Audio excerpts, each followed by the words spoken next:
তেমনিভাবে হযরতে আজরাইল আলাইহিস সালাম যখন কোনো ব্যক্তির রূহ কবজ করেন, সে নামাজি হোক অথবা বেনামাজি হোক, নাফরমান হোক অথবা সে মুমিন হোক, প্রত্যেকবার আজরাইল কোনো ব্যক্তির জান যখন কবজ করে, রূহ যখন কবজ করে, এ রূহ কবজ করে প্রথম আসমানে হাজির হয়ে যায়। আজরাইল আলাইহিস সালাম প্রথম আসমানে যাওয়ার পরে দরজার কড়া নাড়া দেয়। 500 বছর উপর থেকে আওয়াজ আসে, কে ওখানে? তখন আজরাইল আলাইহিস সালাম বলেন, আমি আজরাইল। আমি কে? আমি আজরাইল। আমি কে? 500 বছর উপর থেকে ফেরেশতারা তখন ডাকে আর বলে, আজরাইল, আসমানের দরজার কাছে আপনি কেন এসেছেন? তখন আজরাইল আলাইহিস সালাম বলেন যে আমি একটা রূহ কবজ করে নিয়ে এসেছি। সুবহানাল্লাহ। কি কবজ করে এনেছি? আমি রূহ কবজ করে নিয়ে। 500 বছর উপর থেকে কিন্তু এই কথা হচ্ছে। আল্লাহর কি নিশানা, আল্লাহর কি সৃষ্টি ভাইরা আমার।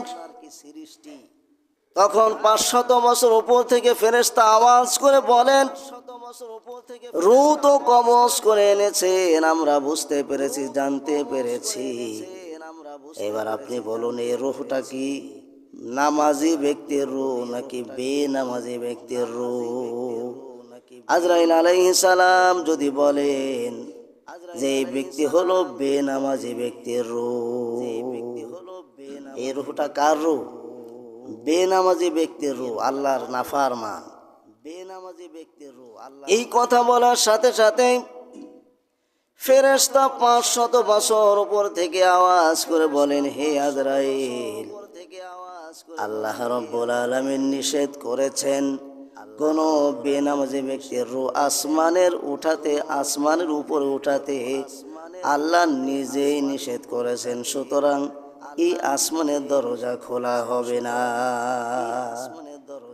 বেনামাজি ব্যক্তির রূহ আসমানের উপরে উঠাতে আল্লাহ নিষেধ করেছেন। সুতরাং এই আসমানের দরজা বেনামাজি ব্যক্তির জন্য খোলা হবে না। তখন কি হবে? ভাইরা আমার, তখন আজরাইলের রাগ হয়ে যায়। আজরাইল আলাইহিস সালাম এই রূহটাকে ধরে জমিনের উপরে এমন ভাবে আছাড় মারে, এমন ভাবে ছুঁড়ে মারে, এই বেনামাজি ব্যক্তির রূহ প্রথম জমিনে এসে হাজির হয়ে যায়। প্রথম জমিন ফেটে দ্বিতীয় জমিনে চলে যায়, দ্বিতীয় জমিন ফেটে তৃতীয় জমিনে চলে যায়, তৃতীয় জমিন ভেদ করে চতুর্থ জমিনে চলে যায়। এইভাবে একের পর এক সপ্তম জমিনের তলে একটা জাহান্নাম আছে। এই জাহান্নামের নাম হলো সিজ্জিন নামক জাহান্নাম। জাহান্নামের নাম কি বলেন? সবাই বলেন। 7 জমিনের তলে একটা জাহান্নাম আছে। জাহান্নামের নাম কি? সিজ্জিন নামক জাহান্নাম। এই বেনামাজি ব্যক্তির রূহ 7 জমিনের তলে সিজ্জিন নামক জাহান্নামের ভিতরে পৌঁছায় যায়। নাউজুবিল্লাহ। এখন আজরাইল ছুঁড়ে মারে কোন জায়গা থেকে? 500 বছর উপর থেকে, আসমান থেকে আজরাইল আলাইহিস সালাম এই রূহটাকে ছুঁড়ে মারলো। এই ছুঁড়ে মারার সাথে সাথে জমিনে প্রথম জমিন, দ্বিতীয় জমিন, তৃতীয় জমিন ভেদ করে 7 জমিনের তলে আমার আপনার বেনামাজি ব্যক্তির রূহ যে পৌঁছায় যাবে। এইবার হিসেব করে দেখো যে আজরাইল কত জোরে ছুঁড়ে মারে। কথা কি খেয়াল করে বুঝতেছেন? শুধু শুনলে হবে না, এটা বুঝতে হবে, মনে রাখতে হবে। বাস্তব জীবন এর উপর আমল করতে হবে। ভাইরা আমার, কত জোরে বেনামাজি ব্যক্তির রূহ আজরাইল ছুঁড়ে মারলো। 7 জমিন ভেদ করে যখন চলে যেতে লাগে এই রূহগুলো, তখন কেমন মজা লাগে। খুব মজা লাগে না? মজা লাগবে নাকি ভাইরা আমার? বিশ্ব নবী বলেছেন, সাত জমিনের তলে সিদ্দিন নামক যে জাহান্নাম আছে, এই জাহান্নামের কথা আল্লাহ তাআলা কোরআনে কারীমের ভিতরে আলোচনা করেছেন। সূরা মুতাফফিফিন, সূরার নাম কি বলেন? সূরা কি? মুতাফফিফিন। বেনামাজি ব্যক্তির রূহ সাত জমিনের তলে সিদ্দিন নামক জাহান্নামের ভিতরে ঢুকে যাবে। তার দলিল হলো সূরা মুতাফফিফিন ৭, ৮, ৯ নম্বর আয়াত, ৩০ নম্বর পারায় আল্লাহ তাআলা বলেছেন, কাল্লা ইন্না কিতাবাল ফুজ্জারি লাফি সিজ্জিনি ওয়া মা আদরাকা মা সিজ্জিন কিতাবুম মারকুম। আল্লাহ রাব্বুল আলামিন বলেন, নবীজি, ওয়া মা আদরাকা মা সিজ্জিন, এই সিদ্দিন নামক জাহান্নামের বর্ণনা কি আপনি জানেন? এই সিদ্দিন নামক জাহান্নামের ব্যাপারে আপনার কি কোনো ধারণা আছে? ওয়া মা আদরাকা মা সিদ্দিন, আপনি কি জানেন? রাসূলুল্লাহ বললেন, আল্লাহ না, আপনি ভালো জানেন, আল্লাহু আলাম।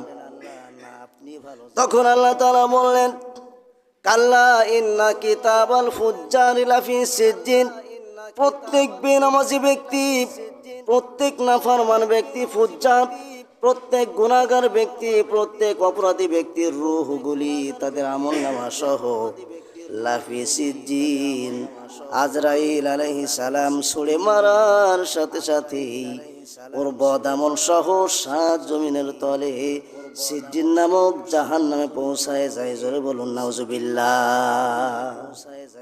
রাসূলুল্লাহ বলেছেন, সাত জমিনের তলে যখনই এই রূহটা সিজ্জিন নামক জাহান্নামের ভিতরে পৌঁছায় গেল, তখন ওই জাহান্নামের ভিতরে কিছু সংখ্যক ফেরেশতা নিয়োজিত আছেন।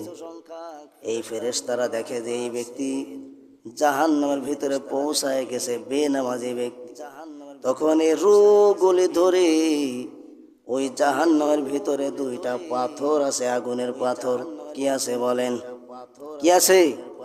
সিজ্জিন নামক জাহান্নামের ভিতরে দুইটা বিশাল আগুনের পাথর আছে। দাও দাও করে ওই আগুন জ্বলছে ওই পাথরের ভিতরে। ওই বেনামাজি ব্যক্তির রূহটাকে ধরে ওই ফেরেশতারা ওই আগুনের পাথরের তলে ঢুকাইয়া দেয়। নাউজুবিল্লাহ বলেন। ভাইরা আমার, রাসূলুল্লাহ আরো বলেছেন, এই যে সিদ্দিন নামক জাহান্নাম সাত জমিনের তলে, রাসূলুল্লাহ বললেন, ও সাহাবীরা, তোমরা কি জানো ইবলিসের বাড়ি কোথায়? সাহাবীরা বললেন, ইয়া রাসূলুল্লাহ, ইবলিসের বাড়ি যে কোয়ানে আমরা কিভাবে কব? সুবহানাল্লাহ বলেন। শয়তানের যে বাড়ি কোয়ানে? সাহাবীরা বললেন, আমরা কি এর কব? আমরা কি জানি তোর বাড়ি কোয়ানে? আমরা কি এর কব? আমরা কি জানি ইবলিসের বাড়ি কোয়ানে? জানার দরকার আছে না? ভাইরা আমার, দরকার আছে না? রাসূলুল্লাহ বলেছেন, সিদ্দিন নামক জাহান্নামের পাশে ওই জায়গা হলো মিস্টার ইবলিসের বাড়ি। কথা কি বুঝেছেন? আমার আপনার বেনামাজি ব্যক্তির রূহ যখন ওই সিজ্জিন নামক জাহান্নামের ভিতরে পৌঁছায় যাবে, এই রূহগুলো ধরে যখন ফেরেশতারা ওই আগুনের পাথরের ভিতরে ঢুকায় দেবে, তখন শয়তান খিলখিল করে হাসবে। কি করবে? হাসবে। শয়তান তখন বলে, হে নাফরমান, আল্লাহর নাফরমান বান্দা, আরে তুই তো আমার কথা মতো নামাজ পড়িসনি, আরে তুই তো আমার কথা মতো রমজান মাসে রোজা রাখিস নাই, তুই তো আমার কথা মতো তারাবির নামাজ পড়িস নাই, তুই তো আমার কথা মতো জিনা করেছ, ব্যভিচার করেছ, হত্যা করেছ, রাহাজানি করেছ, যত রকম অপরাধ কাজ আছে সব আমার কথা মতো করেছ, এই জন্য আমার বাড়ির মেহমান তোমাকে হতে হয়েছে। নাউজুবিল্লাহ বলবেন না? শয়তানের বাড়ির মেহমান আমার আপনার যদি হতে হয়, তাহলে নামাজ রোজা করে কোনো লাভ নেই। নামাজ রোজা তারা ছেড়ে দেবে, তারা শয়তানের বাড়ির মেহমান হয়ে যাবে 7 জমিনের তলে সিজ্জিন নামক জাহান্নামের ভিতরে। কথা কি বুঝতে পেরেছেন? আমরা কি শয়তানের বাড়ির মেহমান হতে চাই নাকি? কথা বলেন, কেউ চাই না। কথা বলেন, আসলে আজানের পরে নামাজে পাওয়া যাবে না। আপনারা পড়েন ইনশাআল্লাহ, আল্লাহ আপনাদেরকে অনেক রহমত করেছেন, অনেক নামাজি আমি দেখতে পাই এই মসজিদে। আল্লাহ তাআলা কবুল করুন, বলেন আমিন। কিছু কিছু জায়গায় আছে মুয়াজ্জিন সাহেব আজান দেওয়ার পরে খালি তাকাই, কোনো মুসাল্লি আসে নাকি? কথা বলেন, ইমাম সাহেব এসে দাঁড়ায় তাই দেখি কেউ আসে না। অনেক জায়গায় দেখেছি যে মুয়াজ্জিন সাহেব যায় দরজার কাছে যা দাঁড়ায়, দেখে যে কেউ আসে নাই। কি কোনো আল্লাহর বান্দা আসে নাকি? তাতে কোনো আল্লাহর বান্দা আসে না। কারণ কি করা যাবে, ইমাম আর মুয়াজ্জিন তখন পাশাপাশি দাঁড়ায় নামাজ পড়ে নিয়ে আর কি। এত নামাজি ওই এলাকায় যে নামাজ পড়তে আসে সময় পায় না এলাকায়। কথা কি বুঝতে পেরেছেন? আছে না নেই? আছে। কথা কি বুঝতে পেরেছেন? এই ব্যক্তিরা, এদের স্থান কোথায় হবে? তারা নামাজ পড়ে না, স্থান কোথায় হবে? 7 জমিনের তলে সিজ্জিন নামক জাহান্নাম। 7 জমিনের তলে। ভাইরা আমার, এইবার আজরাইল আলাইহিস সালাম যদি কোনো মুমিন ব্যক্তির জান কবজ করেন, এই মুমিন ব্যক্তির জান কবজ করে প্রথম আসমানে হাজির হয়ে যায়। এইবার আজরাইল আলাইহিস সালাম দরজার কড়া যখন নাড়া দেয়, 500 বছর উপর থেকে আওয়াজ আসে, কে ওখানে? আজরাইল আলাইহিস সালাম বলেন, আমি আজরাইল। এইবার ফেরেশতারা বলেন, কেন এসেছেন? তখন আজরাইল আলাইহিস সালাম বলেন, আমি এসেছি রূহ কবজ করে নিয়া। তখন ওই ফেরেশতা বলেন, কার রূহ? তখন আজরাইল আলাইহিস সালাম বলেন, এই রূহ হলো আল্লাহর একজন মেহমানের রূহ। সুবহানাল্লাহ। নামাজি মুমিন ব্যক্তি, অমুকের ছেলে অমুক, তারও আমি কবজ করে এনেছি। আজরাইল আলাইহিস সালাম এই কথা বলার সাথে সাথে আসমানের দরজাগুলি খুলে দেয়া হয়। সুবহানাল্লাহ। ওই ফেরেশতারা সব ফেরেশতাদেরকে ঘোষণা করে দেয়, আল্লাহর মুমিন বান্দা আসছে, তোমরা খবরদার ডিস্টার্ব করো না, সব আসমানের দরজাগুলি খুলে রেডি করে দাও। সুবহানাল্লাহ। ভাইরা আমার, এইভাবে আজরাইল আলাইহিস সালাম প্রথম আসমান, দ্বিতীয় আসমান, তৃতীয় আসমান, 7 আসমানের উপর উঠে গিয়ে সিদরাতুল মুনতাহায় একটা জান্নাত আছে। এই জান্নাতের নাম হলো ইল্লিয়িন নামক জান্নাত। জান্নাতের নাম কি বলেন? আল্লাহ রাব্বুল আলামিন বলেন, কাল্লা ইন্না কিতাবাল আবরারি লাফি ইল্লিয়িন ওয়া মা আদরাকা মা ইল্লিয়ুন কিতাবুম মারকুম। আল্লাহ রাব্বুল আলামিন বলেন, নবীজি, ইল্লিয়ুন নামক জান্নাত সম্পর্কে আপনার কি কোনো ধারণা আছে? তখন আল্লাহর নবী বললেন, আয় আল্লাহ তাআলা, আপনি সব চাইতে ভালো জানেন। সুবহানাল্লাহ। তখন আল্লাহ রাব্বুল আলামিন বলেন, কাল্লা ইন্না কিতাবাল আবরারি লাফি ইল্লিয়িন। নবীজি, আপনি শুনুন, যারা নামাজ পড়বে, রোজা রাখবে, হজ করবে, যাকাত দেবে, আমার হুকুমগুলি পালন করবে, আপনার আদর্শ মোতাবেক চলবে, আমি আল্লাহ রাব্বুল আলামিন আজরাইলকে নির্দেশ দিয়েছি আমার এই মেহমানের রূহ 7 আসমানের উপরে ইল্লিয়িন নামক জান্নাতের ভিতরে প্রবেশ করায় দেওয়ার জন্য। সুবহানাল্লাহ। নামাজি ব্যক্তির রূহ, আল্লাহর প্রিয় বান্দাদের রূহ, এইভাবে আজরাইল আলাইহিস সালাম ইল্লিয়িন নামক জান্নাতের ভিতরে ছেড়ে দেওয়ার সাথে সাথে এই রূহগুলি জান্নাতের নাজ নিয়ামত ভোগ করা শুরু করে দেয়। কথা কি বুঝেছেন? তাহলে নামাজি ব্যক্তির রূহ কোথায় চলে যায়? সাত আসমানের উপরে ইল্লিয়ুন নামক জান্নাতে, আর বেনামাজি ব্যক্তির রূহ চলে যায় সাত জমিনের তলে সিজ্জিন নামক জাহান্নামের ভিতরে। ভাইরা আমার, হযরতে জিবরাইল আলাইহিস সালাম রাসূলুল্লাহকে নিয়ে প্রথম আসমানে উঠলেন। প্রথম আসমানে ওঠার পরে রাসূলুল্লাহ দেখলেন একজন ব্যক্তি একটা গাছের গোড়ায় বসে আছে। তার ডান পাশে কিছু সংখ্যক মানুষ, বাম পাশেও কিছু সংখ্যক মানুষ। ডান পাশে যারা অবস্থান করছেন, ওই ব্যক্তিটি ডান দিকে তাকায় তিনি হেসে দেন, আর বাম দিকে যারা রয়েছেন ওই ব্যক্তিটি বাম দিকে তাকায় কেঁদে দেন। বিশ্ব নবী, আখেরি জামানার নবী জিবরাইল আলাইহিস সালামকে বললেন, ভাই জিবরাইল, লোকটা কি? ডান দিকে তাকালে হাসেন, বাম দিকে তাকালে তিনি কেঁদে দেন। জিবরাইল আমিন বললেন, ইয়া রাসূলুল্লাহ, এই ব্যক্তি হলো আদি পিতা হযরতে আদম আলাইহিস সালাম। ডান পাশে যে মানুষগুলি দেখছেন এই মানুষগুলি হলো তার সন্তান। এই সন্তানগুলি সব বিনা হিসাবে জান্নাতে প্রবেশ করবে। এই জন্য আদি পিতা আদম আলাইহিস সালাম ডান দিকে তাকায় তিনি হেসে দেন, আর বাম দিকে যারা রয়েছেন এই সন্তানগুলি জাহান্নামে প্রবেশ করবে। এই জন্য পিতা সহ্য করতে না পেরে বাম দিকে তাকায় তিনি কেঁদে দেন।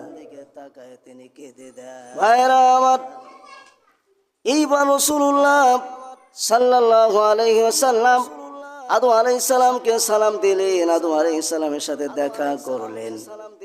এইবার রাসূলুল্লাহ হযরতে জিবরাইল আলাইহিস সালাম রাসূলুল্লাহকে সাথে নিয়ে সামনে এগিয়ে গেলেন।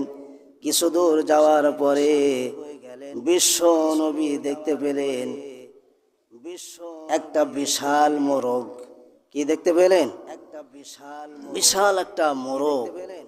রাসূলুল্লাহ হযরতে জিবরাইল আমিনকে বললেন, ভাই জিবরাইল, এত বড় মোরগ কেন? জিবরাইল আলাইহিস সালাম বললেন যে হুজুর, এটা আসলে মোরগ না, এটা হলো একজন ফেরেশতা। এটা কি? আল্লাহ তাআলা মোরগ বানায় তাকে মোরগের রূপ ধারণ করে তারা এখানে রেখে দিয়েছে।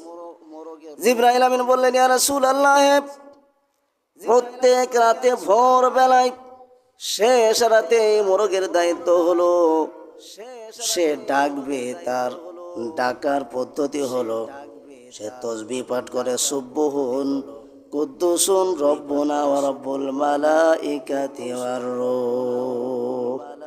তারাবির নামাজে এই তাসবিহটা আমরা পড়ি না?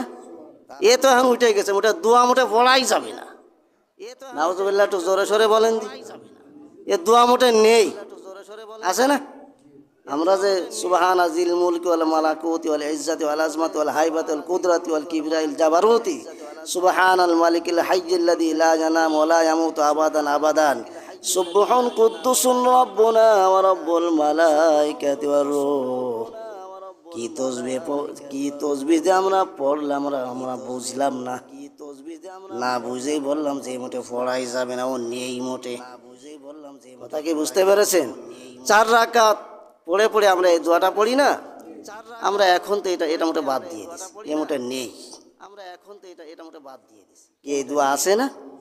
এই দোয়া পড়লে নেকি হবে না? পাহাড় পরিমাণ গুনাহ আল্লাহ বলে দেবে যে তুই এই দোয়া পড়লি কান তোর স্থান হবে জাহান্নাম, 7 পাহাড় পরিমাণ তোর গুনাহ দিয়ে দিছি আমি। এই বলবেন নাকি আল্লাহ? এই দোয়া পড়লে আপনার নেকি হচ্ছে। কি বলছেন এর মধ্যে? সুবহানাজিল মুলকি ওয়াল মালাকুত, আল্লাহর রাজত্ব সম্পর্কে আপনি বলছেন। এই কথা বলতে গেলে আমার এখন সময় চলে যাবে, এই কথা অন্য সময় আলোচনা করা। যাই হোক, ফেরেশতা জিবরাইল আমিন বললেন, ইয়া রাসূলুল্লাহ, প্রত্যেক রাতের বেলা ভোর বেলা এই মোরগে ডাক দেই, সুবহুন কুদ্দুসুন রব্বুনা ওয়া রব্বুল মালাইকাতি ওয়ার রূহ। এই কথা বলার সাথে সাথে পৃথিবীর জমিনে যত মোরগ আছে এই মোরগগুলি এই তাসবিহ পড়ে, সুবহুন কুদ্দুসুন রব্বুনা ওয়া রব্বুল মালাইকাতি ওয়ার রূহ। আমরা তো বুঝি না যে কি বলে ডাকতে, গম ভাঙায় দিচ্ছে। আমরা তো বুঝি না, কথা বলেন, মোরগ যখন ডাকে তখন গম ভেঙে যায় না, এই গম ভেঙে দিব, কালকে ওর আটে বেঁচে বেলায় দেবো। কথা বুঝতে পেরেছে ভাইয়েরা আমার? এই মোরগগুলি যখনই ডাক দেয় পৃথিবীর জমিনের মোরগ, সাথে সাথে এই জমিনের ভিতরে যত পশু পাখি আছে, তরু লতা আছে, মাছ আছে, গর্তের পিপিলিকা আছে, এরপরে আকাশে উড়ন্ত পাখি আছে, গাছ গাছালির পোকা মাকড় আছে, সবাই সুবহুন কুদ্দুসুন রব্বুনা ওয়া রব্বুল মালাইকাতুর রূহ বলে আল্লাহ তসবিহ জিকির করা শুরু করে দেয়। আমরা মানুষ তো ঘুমে কাতর, কথা বলেন, আমরা তো ঘুম ডিস্টার্ব করতেছে। মোরগ যখন এই সুবহুন কুদ্দুসুন রব্বুনা রব্বুল মালাইকাতুর রূহ বলে, তখন এই জমিন আর আসমানের ভিতরে যত পশু পাখি তরু লতা আছে সবাই আল্লাহর জিকিরে মশগুল হয়ে যায়। সুবহানাল্লাহ। কোরআনে কারীমের ভিতরে সূরা বনী ইসরাঈল 15 নম্বর পারা 5 নম্বর সাফা, সূরা বনী ইসরাঈলের 44 নম্বর আয়াতের ভিতরে আল্লাহ তাআলা এই কথাটা আলোচনা করেছেন। আল্লাহ রাব্বুল আলামিন বলেন, তুসাব্বিহু লাহুস সামাওয়াতুস সাবউ ওয়াল আরদু ওয়া মান ফিহিন্না ওয়া ইম মিন শাইইন ইল্লা ইউসাব্বিহু বিহামদিহি ওয়ালাকিন লা তাফকাহুনা তাসবিহাহুম। আল্লাহ রাব্বুল আলামিন বলেন, হে দুনিয়ার মানুষেরা শোনো, তুসাব্বিহু লাহুস সামাওয়াতুস সাবউ ওয়াল আরদু ওয়া মান ফিহিন্না, 7 আসমানের উপর থেকে নিয়া 7 জমিনের তলে যত মাখলুক আমি আল্লাহ সৃষ্টি করেছি, সবাই আমি আল্লাহর জিকিরে মশগুল হয়ে যায়। সুবহানাল্লাহ। এরপরে আমার আল্লাহ বললেন, ওয়া ইম মিন শাইইন ইল্লা ইউসাব্বিহু বিহামদিহি ওয়ালাকিন লা তাফকাহুনা তাসবিহাহুম। হে দুনিয়ার মানুষেরা, এমন কোন মাখলুক নেই যে আমি আল্লাহ তাআলার জিকির করে না। সুবহানাল্লাহ বলেন, ওয়া ইম মিন শাইইন ইল্লা ইউসাব্বিহু বিহামদিহি, এমন কোন মাখলুক নেই আমি আল্লাহর জিকির করে না। এই যে গাছের পাতাগুলি আছে, পাতাগুলি জিকির করে লা ইলাহা ইল্লাল্লাহ, গর্তের পিপিলিকাগুলি জিকির করে লা ইলাহা ইল্লাল্লাহ। এরপরে যে ডায়ে আছে, ডায়ে তো আমরা চিনি, মাথা মোটা পাছা মোটা, এই যে ডায়েগুলি জিকির করে লা ইলাহা ইল্লাল্লাহ। এরপরে সমুদ্রের মাছগুলি জিকির করে লা ইলাহা ইল্লাল্লাহ। সমগ্র মাখলুক এইভাবে আল্লাহর জিকির করে। এই যে পদার্থ দেখতেছেন এরা আল্লাহর জিকির করে লা ইলাহা ইল্লাল্লাহ। মসজিদগুলি জিকির করে লা ইলাহা ইল্লাল্লাহ। এই বাতিগুলি জিকির করে লা ইলাহা ইল্লাল্লাহ। সুবহানাল্লাহ বলেন, এমন কিছু নেই যারা আল্লাহর জিকির করে না। জোরে বলুন সুবহানাল্লাহ। 7 আসমান আর জমিনের ভিতরে যারা আছে, যা কিছু আছে, সবাই আল্লাহর কি করে? জিকির করে। এইবার আল্লাহ তাআলা বললেন, দুনিয়ার মানুষেরা তোমরা তো প্রশ্ন করতে পারো যে আল্লাহর 7 আসমান জমিনে সবাই জিকির করে, আমরা তো শুনি না। কি আমরা তো শুনি না? আল্লাহ তাআলা বললেন, ওয়ালাকিন লা তাফকাহুনা তাসবিহাহুম, তারা যে জিকির করে এটা তোমাদের কানে তোমরা শুনতে পারবে না। সুবহানাল্লাহ। আল্লাহ ভুল ভাঙ্গাই দিয়েছেন, ওয়ালাকিন লা তাফকাহুনা তাসবিহাহুম, এই তাসবিহ তোমরা শুনতে পারবা না, এটা আমি আল্লাহ শুনি। সুবহানাল্লাহ।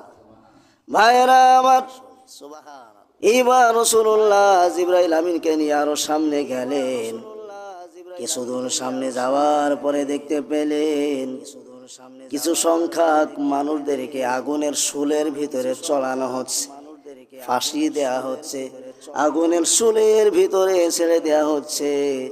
ওই মানুষগুলি চিৎকার করছে আর বলছে, কে আসো আমাদেরকে বাঁচা।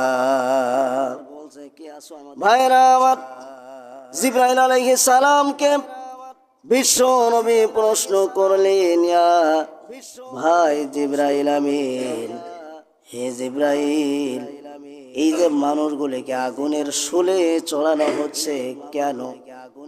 জিবরাইল আলাইহিস সালাম বললেন, ইয়া রাসূলুল্লাহ, এই মানুষগুলি হলো নামাজি মানুষ। কারা বলেন? কারা? নামাজি।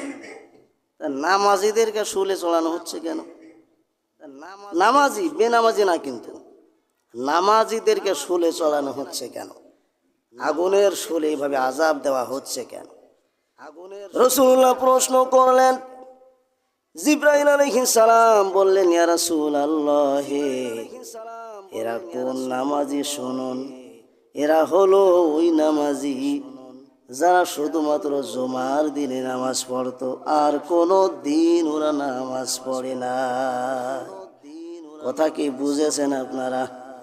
কারা? শুধু জুমর নামাজ পড়ে, আছে না? মনে করি তাই বলে আবার এখন ওই শ্রেণী কি করবে না, যাক জুমর নামাজ পড়লে যদি আযাব হয়, এই জুমর নামাজও মোটে পড়া যাবে না। মানে আমি বুঝতে চাই একটা, আর বুঝে বুঝে তাই জুমর নামাজ পড়তেছেন, পড়েন, তবে আপনি যদি খালি জুমর নামাজ নিয়েই পড়ে থাকেন তাহলে আযাব তো হবে ওই জায়গায়, সারা জীবন আযাব ভোগ করা লাগবে। জুমর নামাজ তো শুধু জুমর নামাজ তো আপনার উপরে ফরজ না, 5 ওয়াক্ত নামাজ ফরজ। কয় ওয়াক্ত নামাজ? 3 ওয়াক্ত, 4 ওয়াক্ত, 5 ওয়াক্ত নামাজ ফরজ। কেউ তো 3 ওয়াক্ত নামাজই আছে, ফতোয়াও দেয় যে নামাজ তো 3 ওয়াক্ত, আছে না? আবার কেউ আছে খবরদার নামাজের কাছেই মুটে যাওয়া যাবে না। কোরআনে পাইছো, ইয়া আইয়ুহাল্লাযীনা আমানু লা তাকরাবুস সালাত। কোরআনের একটা দলিল দিয়ে দেয়, এই যে আল্লাহ বলেছেন লা তাকরাবুস সালাত, ওরে নামাজের কাছে যাওয়া যাবে না। আল্লাহ বারণ দিয়েছে, তুই কেন নামাজ পড়িস? তাকে বুঝতে পেরেছে, আল্লাহ বারণ দিছে নামাজ পড়ি, তুই নামাজ পড়লি কেন? তুই তো জাহান্নামে যাবি। দলিল কই? এই যে সূরা মায়েদার, ওরা ইয়া আইয়ুহাল্লাযীনা আমানু লা তাকরাবুস সালাত। ওর পরে যে আরো কিছু আছে ওইটা আর বলতিছে না, ওইটা বলতে তো আর ওর কথা কেউ মানবে না। কথা বলেন, আল্লাহ এখানে বলছেন লা তাকরাবুস সালাতা ওয়া আনতুম সুকারা, মাতাল হয়ে। কি হয়ে? মাতাল হয়ে নামাজের কাছে যায় না। কারণ তুমি ওই সময় নামাজে দাঁড়ালে রুকু সিজদা ঠিক মতো করতে পারবা না, তোমার মাথা থাকবে, ব্রেন থাকবে অবাস, চেঞ্জ হারায় যাবা। তুমি সূরা ফাতিহা পড়তে যাও, অন্য কিছু পড়ে ফেলাবা, একটা পড়তে যাও আর একটা পড়বা, কাজে তোমার নামাজের পরিবর্তে হবে গুনাহ, সবের পরিবর্তে কি হবে? গুনাহ হবে। সাহাবীরা এরকম একদিন এরকম এই মানে খেয়ে মদ খেয়ে, তখনও মদের আয়াত নাজিল হয়নি, এরপরে নাজিল হয়েছে আর কি। এরকম নামাজে দাঁড়াইছে, শরাব পান করে নামাজরত অবস্থায় সূরা পড়ছে, হলো একটা পড়তে গিয়ে আরেকটা, কুল আউযু বিরাব্বিল ফালাক অথবা কুল হুয়াল্লাহু আহাদ অথবা কুল ইয়া আইয়ুহাল কাফিরুন। এটা পড়তে গিয়ে পড়েছে কুল ইয়া আইয়ুহাল কাফিরুন, কুল হুয়াল্লাহু আহাদ। কফ পড়তে যায় কাফ পড়ে ফেলেছে। কুল মানে হলো বলা, কুল মানে কি? আর কুল মানে খাও। কুল মানে কি? আকালা। কুল মানে খাও। কুলু ওয়াশরাবু, তোমরা খাও পান করো। এখানে কুল বলে সাথে সাথে আল্লাহ তাআলা আয়াত নাজিল করে বললেন, না না, এইভাবে নামাজ পড়লে আর নামাজ হবে না। এই জন্য আল্লাহ বলছেন যে ওয়া আনতুম সুকারা, মাতাল হয়ে যদি নামাজে দাঁড়াও ওই নামাজ তো হবেই না, বরং গুনাহ হবে। কাজে এই অবস্থায় নামাজ পড়বা না। এখন ওই ব্যক্তি দলিল খুঁজে পাইছে লা তাকরাবুস সালাত ওয়া আনতুম সুকারা, এটুক বাদ দিলি তো বাজাক মানুষের ধোঁকা দেয়া যাচ্ছে। ভাইরা আমার, রাসূলুল্লাহকে জিবরাইল আমিন বললেন, হে ইয়া রাসূলুল্লাহ, হে এই হলো শুধুমাত্র জুমার দিনে নামাজ পড়তো আর নামাজ পড়ে নাই। এই ব্যক্তিরা হলো শুধুমাত্র সবে বরাতে সবে কদরে নামাজ পড়েছে আর নামাজ পড়ে নাই। এই ব্যক্তিরা শুধুমাত্র ঈদের দিনে নামাজ পড়েছে আর নামাজ পড়ে নাই। এই জন্য আল্লাহ রাব্বুল আলামিন তাদেরকে এইভাবে আগুনের শুলে চড়াচ্ছে। এরপরে কিছু সংখ্যক নামাজি আছে দেখবেন জোহরের নামাজ জোহরে না পড়ে আসরে গিয়ে পড়ে, কোনো ওজন নেই, আছে না নেই বলেন? অলসতা করে। আসরের নামাজে মাগরিবে পড়ে, মাগরিবের নামাজে ইশায় পড়ে, ইশার নামাজে ফজরে, ফজরের নামাজে জোহরে, আলসেমি করে, ঠিক মতো নামাজ পড়ে না, আছে না নেই বলেন? ওক্ত মতো নামাজ পড়া হলো ফরজ। ওক্ত মতো নামাজ পড়া কি বলেন? নামাজ তো এমনি ফরজ, তবে ওক্ত মতন টাইম মতন যদি নামাজ পড়া, এটা হলো আর একটা ফরজ। সুবহানাল্লাহ বলেন। কোরআনে কারিমের ভিতরে সূরা নিসার ভিতরে আল্লাহ বলেছেন, ইন্নাস সালাতা কানাত আলাল মুমিনিনা কিতাবাম মাওকুতা। আল্লাহ রাব্বুল আলামিন বললেন, ইন্নাস সালাত কানাত আলাল মুমিনিনা কিতাবাম মাওকুতা। মুমিনদের জন্য ওয়াক্ত মতো নামাজ পড়া আমি আল্লাহ ফরজ ঘোষণা করে দিলাম। জোহরের নামাজ জোহরে পড়তে হবে, আসরের নামাজ আসরে, মাগরিবের নামাজ ওয়াক্ত মতো নামাজ পড়া, এটা হলো কি? ফরজ।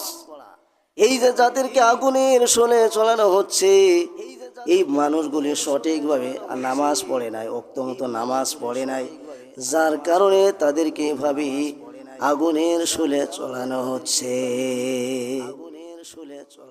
রাসূলুল্লাহ কিছুদূর সামনে এগিয়ে গেলেন, সামনে এগিয়ে গিয়ে দেখতে পেলেন কিছু সংখ্যক মানুষদের জিহ্বা টেনে বের করে মাথার উপর দিয়া তাদের পিঠে পেরেক মেরে দেয়া হয়েছে।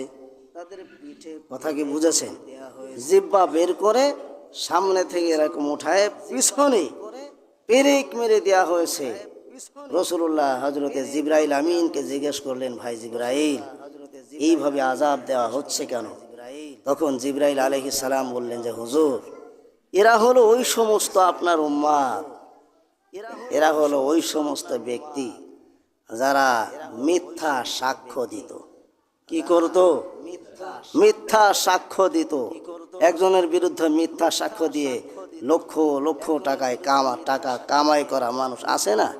এটা খুব হালাল টাকা। এই হালাল টাকা না, একজনের অন্যায় করে নাই, সাক্ষী দিলাম না হয়ে সে অন্যায় করেছে। কথা কি বুঝতে পেরেছেন? শালীর বিচার না মেম্বার চেয়ারম্যানে যখন শালীর বিচার হয়, বিভিন্ন জায়গা মামলা মোকদ্দমায় দেখবেন কিছু সংখ্যক সাক্ষী আনা হয়। এই সাক্ষীদেরকে মিথ্যা সাক্ষ্য আগে থেকে শিখিয়ে দিয়ে যে তুই এই কবি, তাহলে কি হবে?